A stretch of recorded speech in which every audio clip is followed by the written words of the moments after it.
कोशिश कर रही है। एक बिलव्ड जो है अपने लवर के जो वो जयफुल मोमेंट जो थे उनको अलाइव करने की कोशिश कर रही है, उनको फ्लैश करने की कोशिश कर रही है, अपने माइंड में फ्लैश करने की कोशिश कर रही है। तो सेम कंडीशन यहाँ भी हो, यही चीज उनको वो समझाना चाहते हैं। जरूरी नहीं है कि तुम्हारी नजरों के सामने ही हम बने रहें, तुम आंतरिक दृष्टि से, इंटरनल साइड से भी मुझे देख करके जीवित रह सकती हो। आज मैं जिंदा हूं लेकिन दूर हूं तो इतना बुरा हाल है, कल मैं मर जाऊंगा तो क्या होगा। अगली पंक्ति सुनिए।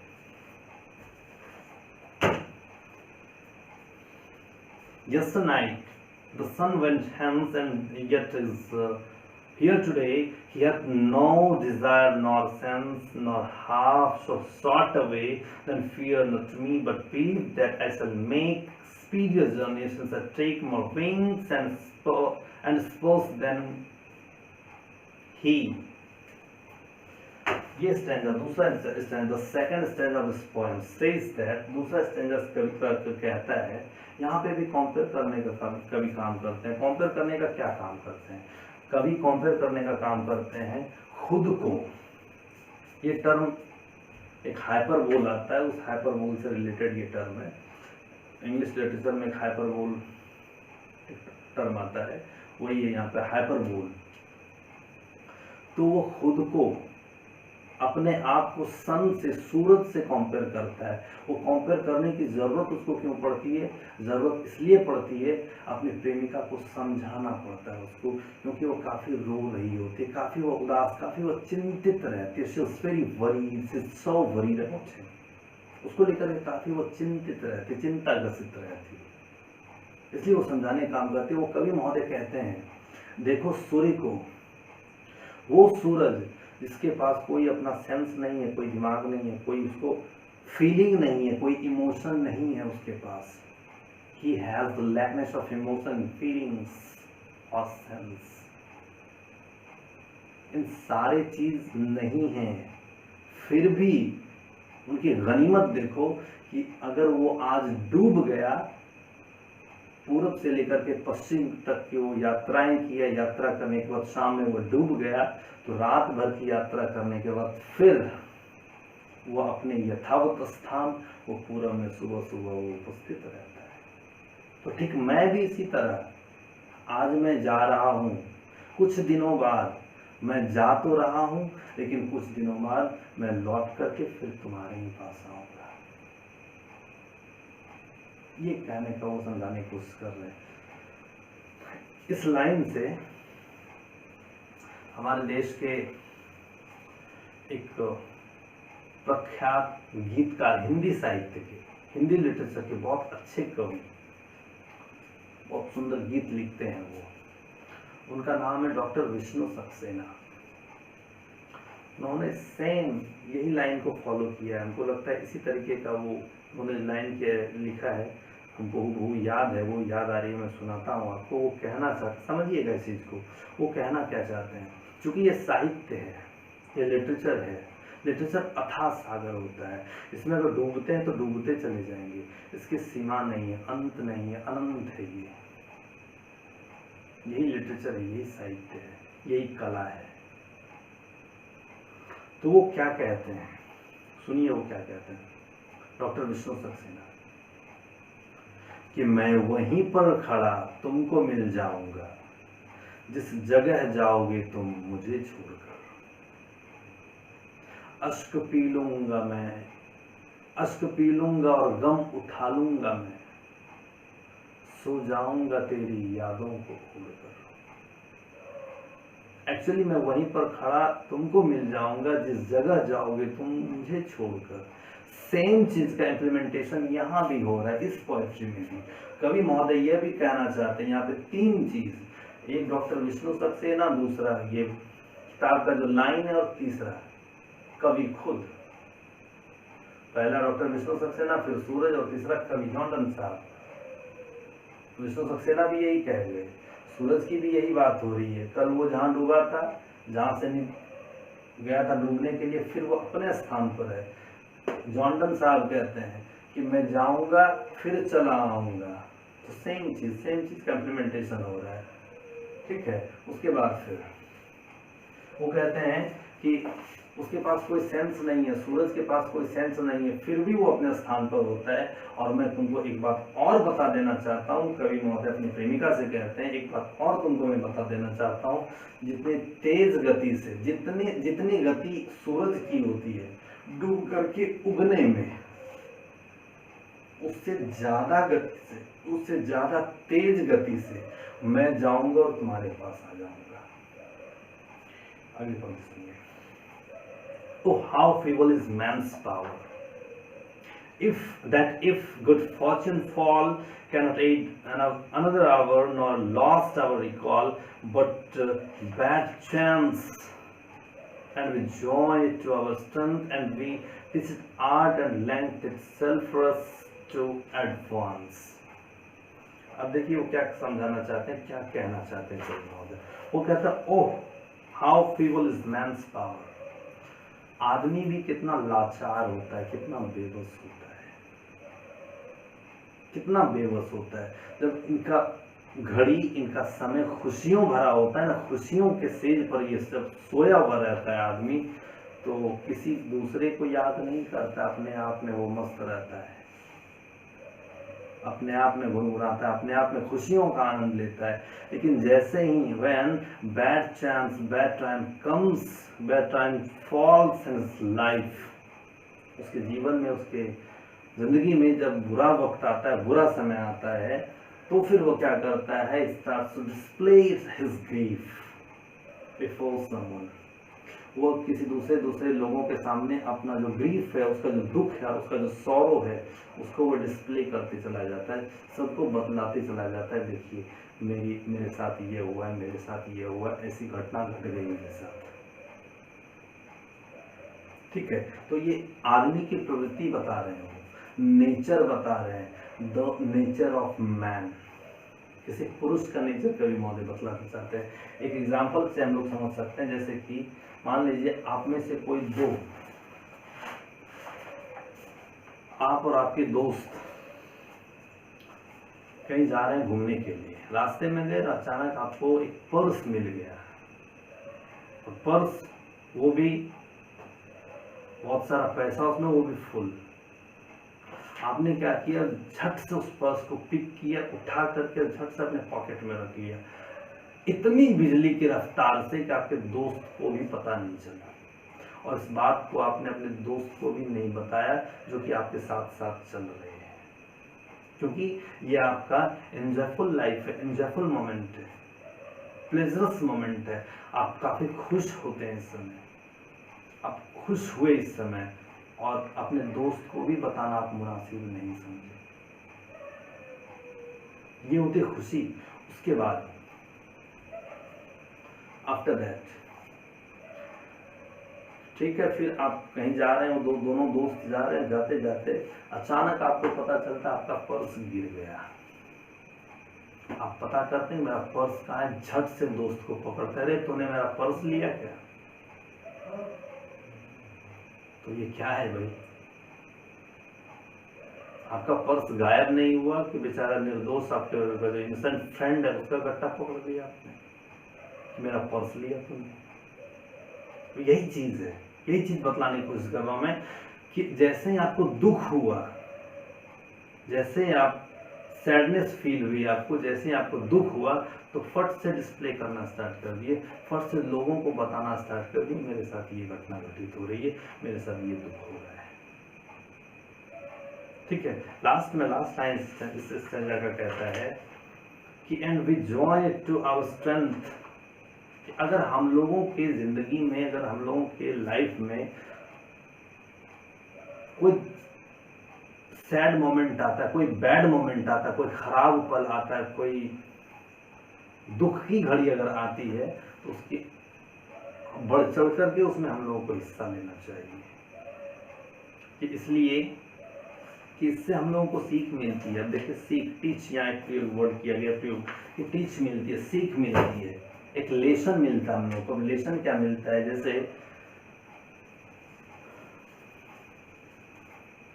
एक्चुअली वो कवि महोदय समझाना चाहते हैं अपने प्रेमिका को। वो कहते हैं कि जैसे हम लोग खुशी के दिनों में खुश होते हैं, और बहुत ज्यादा उत्साहित हो जाते हैं, बहुत ज्यादा खुश हो जाते हैं। और दुख जब आता है तो बहुत ज्यादा दुखी भी हो जाते हैं, बहुत ज्यादा दुखी हो जाते हैं। तो कोशिश कीजिए, कम से कम एटलीस्ट कोशिश कीजिए, जब हम लोग के जीवन में खुशियां आती हो, हैप्पीनेस आता हो, तो ज़्यादा भी खुश नहीं होना चाहिए, ज़्यादा भी खुश ना होना चाहिए। अगर ये प्रैक्टिस हम लोगों की बन जाती है तो हमारे जीवन में लाख दुख क्यों ना हो जाए, लाख दुख क्यों ना आ जाए, हम लोग कभी दुखी नहीं होंगे। ये चीज़ों को हम लोग को बरकरार रखनी होगी, क्योंकि दुख और सुख, लिटरेचर का कहना भी ये है, एक फिलॉसफी है भी, दुख और सुख दोनों भाई हैं, एक के बाद एक हमेशा आते रहते हैं। इंग्लिश के एक राइटर है पर्सी बिशप शैली, पीवी शैली, उनका एक पोएम है ode to the west wind. Ode to the west wind की एक पंक्ति याद है मुझे, बहुत ही अच्छी पंक्ति है वो। उस पंक्ति में वो कहते हैं कि if winter comes spring can be far behind. अगर विंटर आता है, अगर जाड़ा आता है, तो वसंत भी उसके आसपास ही होता है, उसके पीछे ही होता है। अर्थात यहाँ पे जाड़ा, जो चील, जाड़ा, विंटर, ये इंडिकेट करता है, ये बतलाता है, किस चीज को ये दर्शाता है, किस चीज को ये बतलाता है? यह बतलाता है हम लोगों के जीवन में जो जितने भी दुख हैं, जितने भी सौरों हैं, इन सारे सौरों को, इन सारे दुखों को वो इंडिकेट करता है जाड़ा। लेकिन वसंत, स्प्रिंग, वसंत बोलते ही एक ऐसा चमत्कार होता है कि ऐसा लगता है कि माइंड में कुछ फ्लैश हो गया, कुछ ऐसे चमक सी हो जाती है, नहीं कुछ अच्छा सुना मैंने, वसंत।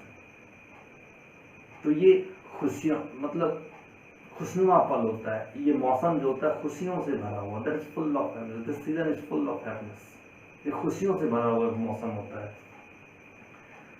तो वो कहते हैं अगर दुख है तो सुख आएंगे, अगर सुख है तो दुख भी आएंगे। बस उनकी पंक्ति का यही कहना है, दुख है तो सुख आएंगे, सुख है तो दुख आएंगे। If winter comes spring can be far behind. अगर जाड़ा आता है, अगर शीत ऋतु अगर आती है, तो वसंत भी उसके पीछे पीछे आती है।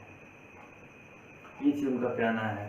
तो यहाँ पर भी कवि महोदय वही समझाने की कोशिश कर रहे हैं कि अगर हम लोग ज़्यादा खुश होते हैं तो उतना ज़्यादा भी खुशी नहीं मनाना चाहिए कि हम लोग अगर कभी दुख हो तो बहुत ज़्यादा फिर दुखी होना भी पड़ जाए। ये सारी चीज़ें नहीं होनी चाहिए। तो हम लोगों को क्या करनी चाहिए, लिमिटेशन में रहनी चाहिए, लिमिट में, ना तो ज़्यादा खुशियाँ मनानी। अगर ज़्यादा खुशियाँ मनाएंगे तो दुखी होंगे। ठीक है, चलिए अगला लाइन देखते हैं लोग।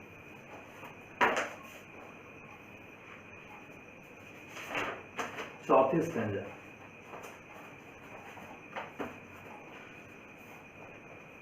When thou sightest not fine, but sightest my soul away, or when thou weepest unkindly kind, my life's blood doth decay. It cannot be that thou lovest me as thou sayest, if in thine my life thou best, thou art the best of me. देखिए कवि महोदय क्या कहना चाहते हैं कि specially he wants to express his deepest love of his heart towards his beloved. अपने दिल की गहराई से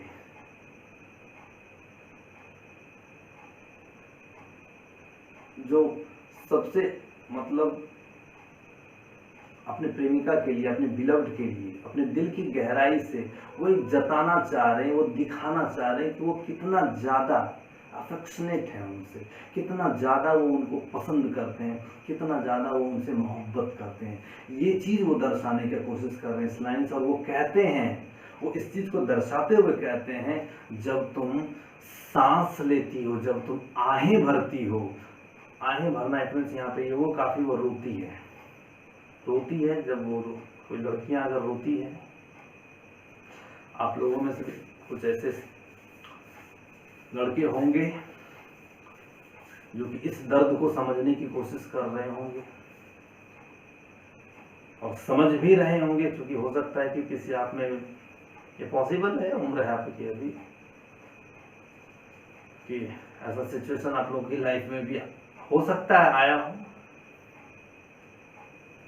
तो वो कहते हैं कि जब तुम रोती हो और रो करके जब तुम सिसकती हो, जब तुम आहें भरती हो और आहें भरने के बाद सांस लेकर के जब तुम सांस छोड़ती हो, तो ऐसा लगता है कि उस सांस में, उस सांस के आंधी में मेरा जो आत्मा है, मेरा जो रूह है, मेरा जो सोल है, वो उड़ा चला जाता है, वो उड़ जाता है, वो निकल जाता है। जब तुम रोती हो, व्हेन यू वेप, ऐसा लगता है कि तुम्हारे आंखों से आंसू के धार नहीं, बल्कि मेरे दिल के जो रक्त हैं, दिल के जो लहू है, वो आंसू के बदले वो लहू उतर रहा होता है। तो ऐसा कहते हैं कवि महोदय अपने प्रेमिका को समझाने के लिए किसी तरीके से वो चाह रहे हैं कि अब इसको बहला लूं, इसको फुसला लूं, मैं किसी तरीके से कोशिश करना है। देखिए आगे,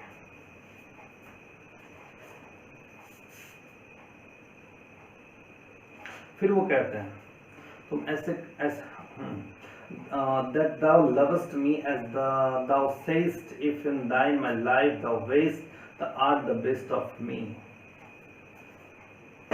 कवि महोदय कहते हैं कि ऐसा तुम कहती हो कि मैं तुम्हें बहुत प्यार करती हूँ, तो फिर क्यों इस तरह का रोना धोना, क्यों इस तरह की बर्बादी, क्यों इस तरह से करके दोनों का जीवन तो बर्बाद करना हुआ ना।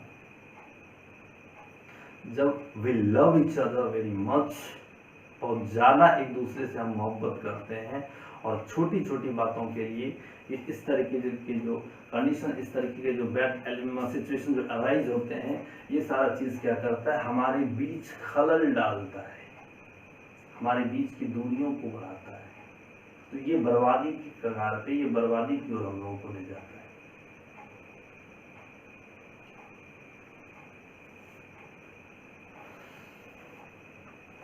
चलिए देखिए आगे, last stanza, let not thy divining heart forethink me any ill. ये पंक्ति सुनिए, ये पंक्ति से ये अनुमान लगाया जा सकता है, ये अंदेशा लगाया जा सकता है कि उनकी जो वाइफ थी उसके मन में कुछ ना कुछ जरूर ही बहुत ही बुरा क्या कहते हैं वो विचार, दुर्विचार जिसको कहा जाता है, बैड थिंकिंग जिसको कहा जाता है, उसके माइंड में, उसके वाइफ के माइंड में, एनीमोर के माइंड में ऐसे बहुत सारे मतलब गलत ख्यालात चल रहे होते हैं, गलत ख्याल उपज रहे होते हैं। इस लाइन से अंदाजा लगाया जा सकता है, ठीक है। इसमें से एक वर्ड आया हुआ है इल, ILL, इल का मतलब ऑब्वियसली आप लोगों को पता होगा, इल का मतलब होता है बीमार। लेकिन यहाँ पर इस कविता में, इस लाइन में इल का मतलब ये होता है, इस पंक्ति में बैड थिंकिंग, बुरा विचार, दुर्विचार, ये चीज इल का मतलब बुरा विचार, बैड थिंकिंग। तो बैड थिंकिंग आखिर उनके माइंड में क्या आ सकता है, अपने लवर को लेकर के एक बिलव्ड के माइंड में क्या बैड थिंकिंग आ सकता है। और बड़ी बात ये है कि दे लव ईच अदर, एक दूसरे से दोनों बेइंतहा मोहब्बत करते हैं, दोनों एक दूसरे को बहुत ज्यादा चाहते हैं, फिर भी अगर बिलव्ड के, उसकी प्रेमिका के माइंड में अगर इस तरीके के गलत ख्याल उठते हैं, तो इसका क्या कारण हो सकता है और क्या हो सकता है गलत ख्याल।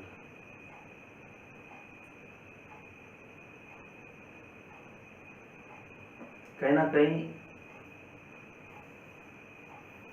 वो कहता है ना, मैं किसी को हर्ट नहीं कर रहा हूं, बस सुना रहा हूं, बता रहा हूं आपको।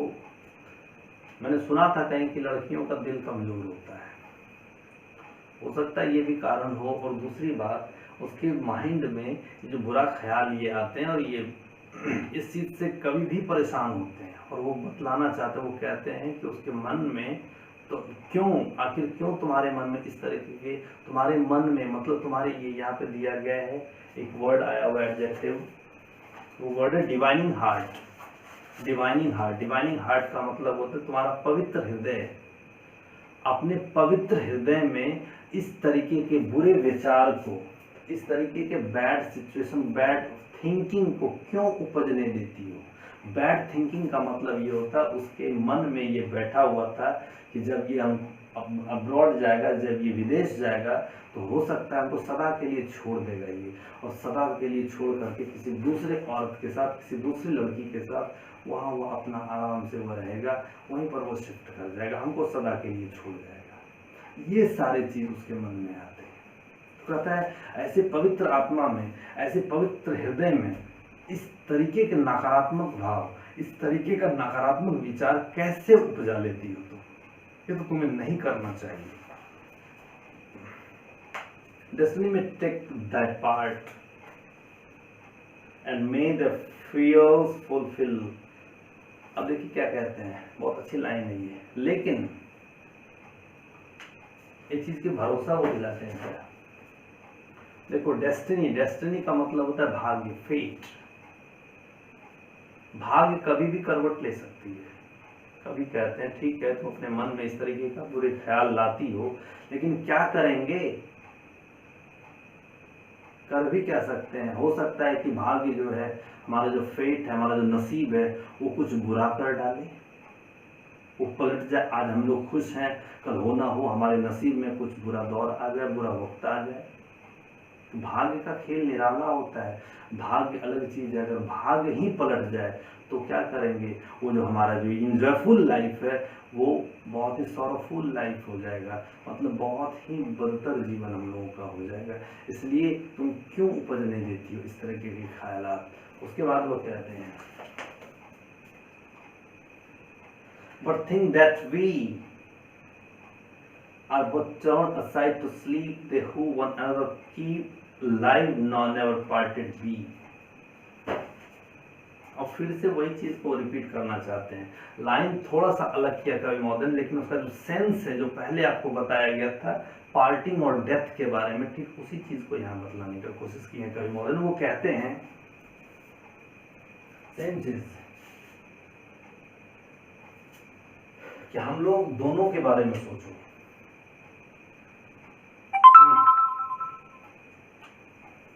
आज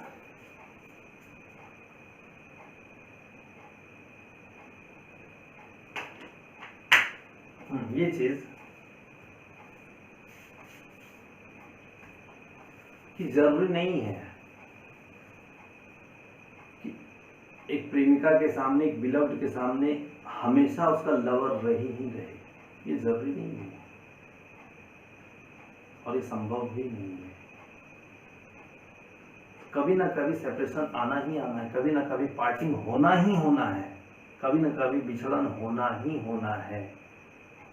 तो फिर क्या किया जाए, तो उनको मन की शक्ति से, मन की नजरों से टटोलना चाहिए, मन की नजरों से देखना चाहिए। यहाँ पे कहते हैं if you are lying in your bed realise it. अगर तुम बिस्तर पर सो रही हो तो इस चीज को रियलाइज करो, इस चीज को महसूस करो। I am also lying beside you, कि मैं भी तुम्हारे बगल में सो रहा हूं। तो इससे क्या होगा कि तुम्हें ज्यादा पछतावा नहीं होगी, तुम्हें मेरे जाने का, मेरे बिछड़ने का दुख नहीं होगा।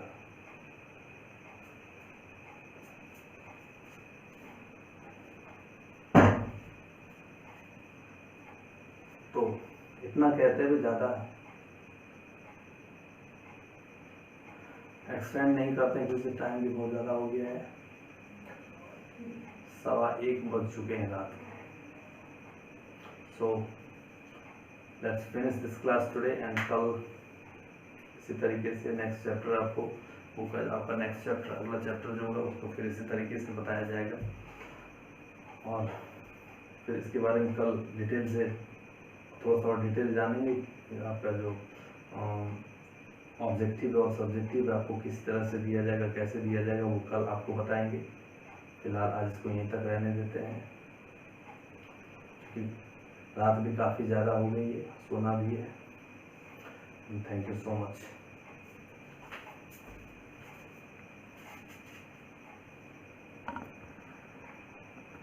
है।